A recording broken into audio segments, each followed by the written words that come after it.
नमस्कार दोस्तों, computer network के लेक्चर सीरीज में आपका फिर से बहुत बहुत स्वागत है। आज के लेक्चर में हम डिस्कस करेंगे मीडिया एक्सेस कंट्रोल प्रोटोकॉल्स के बारे में। हम देखेंगे कि जब कोई हम कंप्यूटर नेटवर्क की बात करते हैं तो वहाँ पे बहुत सारे, एक नेटवर्क में बहुत सारे कंप्यूटर्स होते हैं। अगर एक कंप्यूटर दूसरे कंप्यूटर को फ्रेम भेज रहे हैं या कोई डेटा सेंड कर रहे हैं तो वहाँ पे कोलिजन अगर कर सकता है, अगर एक ही टाइम कई सारे सिस्टम कम्युनिकेट करने की कोशिश कर रहे हैं देन। तो इसी को हम यहाँ पे देखेंगे कि जब मीडिया में अगर डेटा ट्रांसमिशन करना है, कोई ब्रॉडकास्ट करना है, तो वहाँ पे कौन कौन से प्रोटोकॉल्स होते हैं, कैसे हम उसमें कोलिजन से बच सकते हैं। तो इसी को हम यहाँ पे देखेंगे मीडिया एक्सेस कंट्रोल के बारे में। तो सबसे पहले डेफिनेशन देखेंगे और यहाँ पे कुछ प्रोटोकॉल्स हैं। प्रोटोकॉल्स के बारे में भी हम वन बाय वन आगे लेक्चर में कवर करते रहेंगे। तो होप सो 2-3 लेक्चर में हम टोटल इस टॉपिक को कवर कर लेंगे, विथ एग्जाम्पल चलेंगे, बहुत अच्छे से समझ में आपको आता चला जाएगा। तो इस कंप्लीट लेक्चर सीरीज़ को फॉलो करने के लिए आप हमारे चैनल को सब्सक्राइब कर सकते हैं, जिससे कि आपको वीडियो की नोटिफिकेशन तुरंत वीडियो अपलोड होते ही मिल जाए।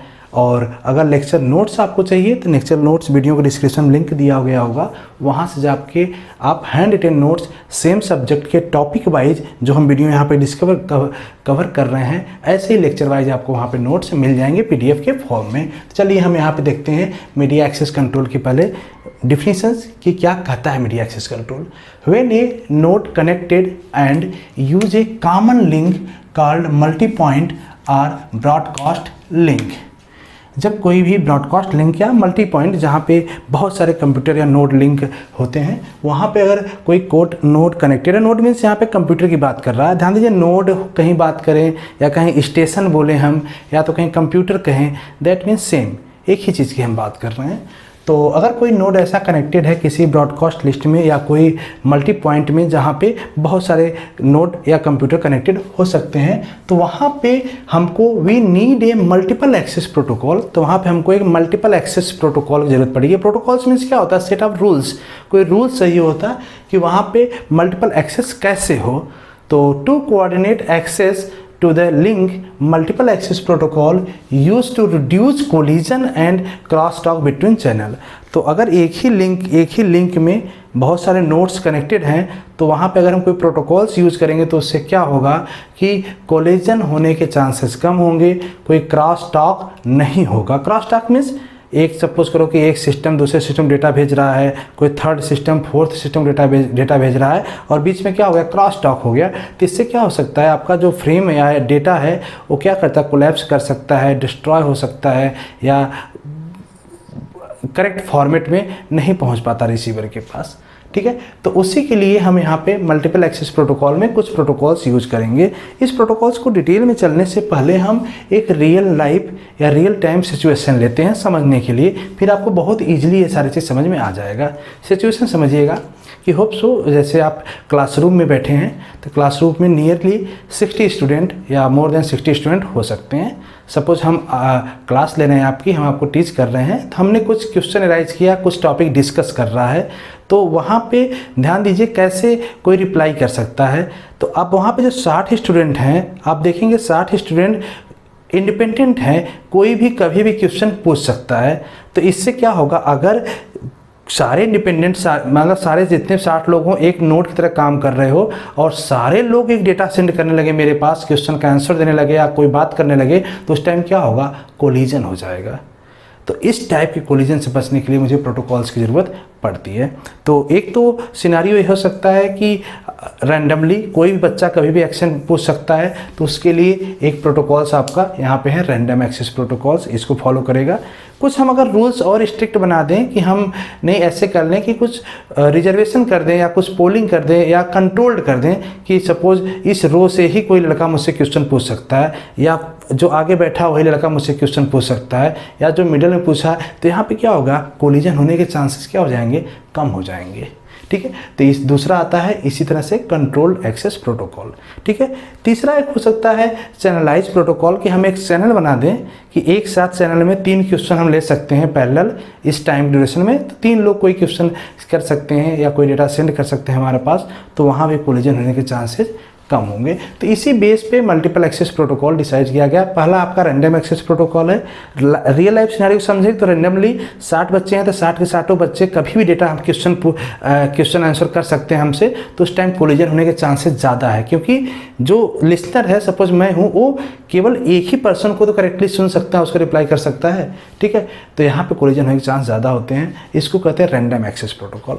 रैंडम एक्सेस प्रोटोकॉल जनरली कहाँ यूज होते हैं? लैन और वैन में, लोकल एरिया नेटवर्क या और वाइड एरिया नेटवर्क जो होते हैं वहाँ पे जनरली यूज होते हैं random access protocol. Controlled access protocol use होता है आपका लैन में, लोकल एरिया नेटवर्क जहाँ पे लैनिंग किया जाता है कंप्यूटर का, वहाँ पे यूज किया जाता है इस टाइप के प्रोटोकॉल्स। और थर्ड जो है आपका चैनलाइज प्रोटोकॉल, यहाँ पे सेलुलर फ़ोन का एग्जांपल लिया जा सकता है, जो आप मोबाइल फ़ोन या टेलीफोन यूज़ करते हैं वहाँ पे आता है चैनलाइज प्रोटोकॉल, क्योंकि वहाँ पे बैंडविड्थ की कंसेप्ट होता है। जैसे सपोज करो आप मोबाइल फ़ोन यूज़ कर रहे हो तो एक एट ए टाइम एक टावर के अंतर में कितने लोग एक साथ कॉल कर सकते हैं? लगभग नंबर्स, बहुत सारे लोग एक साथ एट ए टाइम कॉल कर सकते हैं। तो वहाँ पे बैंडविड्थ के बेस पे होता है कि एक बैंडविड्थ पे कितने डेटा एक साथ एट ए टाइम पास हो रहे हैं, तो वहाँ पे कोलिजन नहीं होता। लेकिन उससे ज़्यादा जाएंगे तो फिर क्या होगा? कोलिजन वहाँ भी हो सकता है, ठीक है। तो वन बाय वन हम देखेंगे। अगर रैंडम एक्सेस प्रोटोकॉल की बात करें तो रैंडम एक्सेस प्रोटोकॉल में सबसे इंपॉर्टेंट आता है अलोहा प्रोटोकॉल। अलोहा दो तरीके से हो सकते हैं, या तो प्योर अलोहा होता है या और दूसरा होता है स्लॉटेड अलोहा। ये दो प्रोटोकॉल होते हैं अलोहा में। इसको हम डिटेल में देखेंगे कि कैसे काम करता है और कैसे कोलिजन कम करने की कोशिश करता है। तीसरा आता है आपका CSM में, जिसको कहते हैं carrier sense multiple access protocol. Third होता है carrier sense multiple access with collision detection.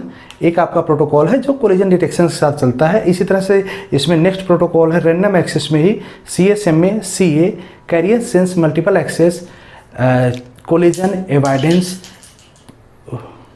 Career sense multiple access with collision avoidance, ठीक है। ऐसे ही अगर कंट्रोल्ड एक्सेस प्रोटोकॉल की बात करें तो यहाँ पे जैसे कंट्रोल्ड मैनर कैसे कर सकते हैं हम, रिजर्वेशन कर सकते हैं, पोलिंग कर सकते हैं, टोकन पासिंग कर सकते हैं, तो ये सारे किस्में आ जाएंगे आपके कंट्रोल्ड एक्सेस में।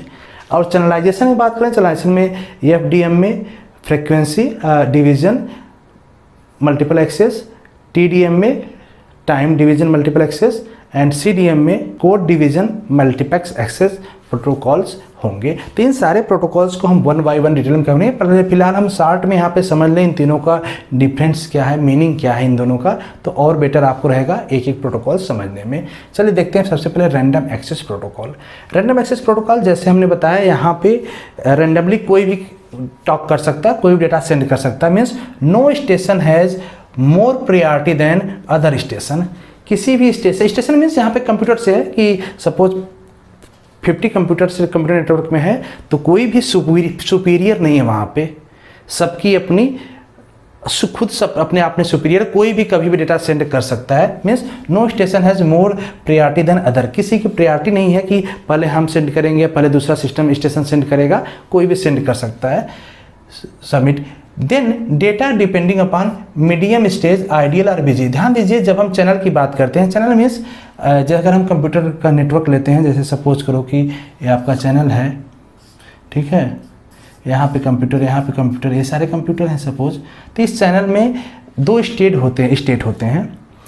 एक या तो स्टेट होता है आइडियल स्टेट। आइडियल स्टेट मतलब कि इस टाइम कोई भी नेट चैनल में जो लिंक है यहाँ पे कोई भी डेटा ट्रांसमिशन नहीं हो रहा है, ये फ्री है, इसको हम कहते हैं आइडियल स्टेट। अगर कोई भी इसमें से एक नोड या एक स्टेशन डेटा सेंड कर रहा है, फ्रेम सेंड कर रहा है, तो उस टाइम अगर फ्रेम इस चैनल में है तो उसको हम कहते हैं बिजी स्टेट। तो दो ही स्टेट हो सकते हैं, आइदर बिजी या फिर आइडियल। तो यहाँ पे रैंडम एक्सेस की जो बात कर रहा था, सपोज करो कि यहाँ पे अगर स्टार्टिंग में क्या है, यहाँ पे अगर सपोज करो आइडियल है, इसने भी आइडियल सेंस किया, ये चैनल इसमें कोई डेटा नहीं, कोई फ्रेम नहीं है, तो एक कंप्यूटर जो नोड है ये भी इसको आइडियल समझेगा कि फ्री है, इसको भी फ्री दिखेगा, सबको फ्री दिखेगा ना। अगर सबने डेटा सेंड कर दिया, क्योंकि सबको फ्री देखा तो कोई भी डेटा सेंड कर सकता है वहाँ पे, तो अगर सबने इसने भी डेटा सेंड किया, इसने भी फ्रेम सेंड कर दिया, तो क्या हो जाएगा? Collision.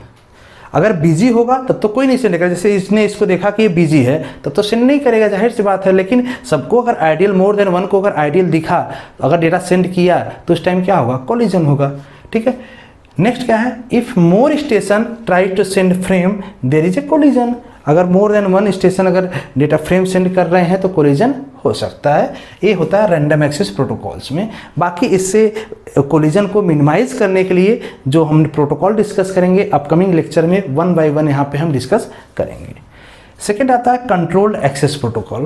Control access protocol means the station consult one another to find which station has right to send.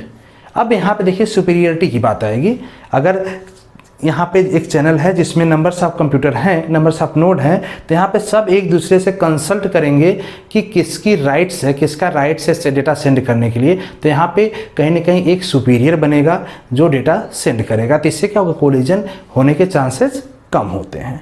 ठीक है, a station can not send data until it has been authorised by another station. कोई भी suppose ये data suppose करो कि station data send करना चाह रहा है तो अपने मन से नहीं सेंड कर लेगा, कहीं ना कहीं कम्युनिकेशन करेगा, इसमें कोई इसको एथराइज करेगा कि हाँ आप सेंड कीजिए, आप एज ए सुपीरियर काम कीजिए, सेंड कीजिए, इसके बाद कोई और सेंड करेगा, देन ये डेटा सेंड करेगा। इसलिए इसको कहा जाता है कंट्रोल्ड एक्सेस प्रोटोकॉल।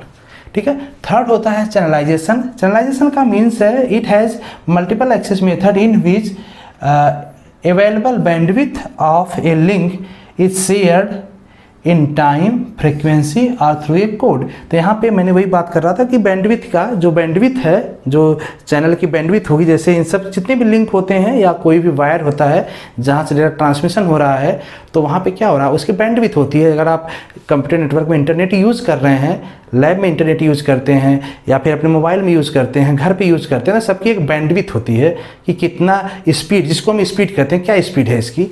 तो उस बैंडविड्थ क्या होता है, बैंडविड्थ शेयर्ड होता है। शेयर्ड मतलब कि वो टाइम के साथ, फ्रीक्वेंसी के साथ शेयर्ड होता है कि एक साथ इतने डेटा एक चैनल में ट्रेवल कर सकते हैं। तो एक तरह से यहाँ पे जो आएगा, ये 3 प्रोटोकॉल्स हैं, इसके अंदर में हम इसको डिस्कवर करेंगे।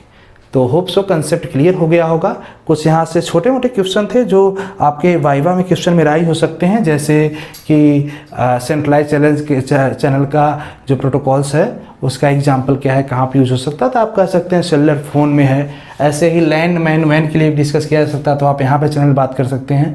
तो वन बाय वन यहाँ पे हम सारे प्रोटोकॉल्स को कवर करेंगे। नेक्स्ट लेक्चर में हम डिटेल में चलेंगे और देखेंगे अलोहा के अंदर Aloha protocol means pure Aloha और स्लॉटेड अलोहा, दोनों प्रोटोकॉल्स को डिटेल में समझेंगे। तो मिलते हैं नेक्स्ट लेक्चर में। Thank you so much.